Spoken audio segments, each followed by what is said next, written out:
janvier, ils sont revenus par ici. Gabrielle a 88 ans. Elle se souvient de son adolescence pendant la Seconde Guerre mondiale. Mes parents, ils travaillaient à la lainière de Roubaix. Mais la lainière de Roubaix, c'était une fabrique allemande. Et au-dessus de la fabrique, il y avait une grande croix gammée. Pour la vieille dame, qui fut couturière dans la région lilloise, c'est un plaisir de raconter sa vie et de se replonger dans le passé.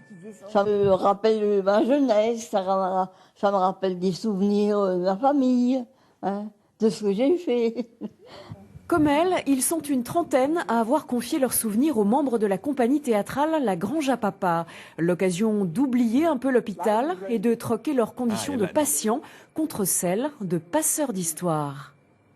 Dans nos institutions, on s'occupe beaucoup du soin, bien sûr, en tant que tel, mais le temps de parole est souvent trop peu important pour qu'ils puissent nous raconter ce qu'ils ont vécu, ce qu'ils étaient, puisque nous, dans ces institutions, on récupère des gens qui ont une réelle histoire, avec un vécu vraiment très important. Ce vécu, collecté par la compagnie, a été retranscrit dans des récits baptisés « Graines de mémoire ». Une fois par mois, des cercles de parole sont organisés à l'hôpital pour lire ces histoires de vie aux résidents.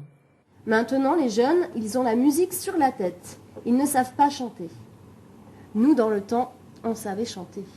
J'aimais chanter du Tino Rossi, Berthe Silva. Ça, c'était une chanteuse qui n'avait pas besoin de micro. Avec les soignants, on a une démarche pour remettre l'humain au cœur des échanges. Voilà. L'objectif des cercles de parole, c'est ça, et diffuser cette mémoire qui est porteuse d'une force et d'une histoire qui, à un moment, en tout cas nous semble importante à transmettre. Et pour mieux les transmettre, les artistes de la compagnie font circuler ces récits et les diffusent un peu partout. Ils espèrent maintenant en faire un livre. En semant ces graines de mémoire, l'histoire de Gabrielle, Henri, Marguerite et les autres continuera à vivre.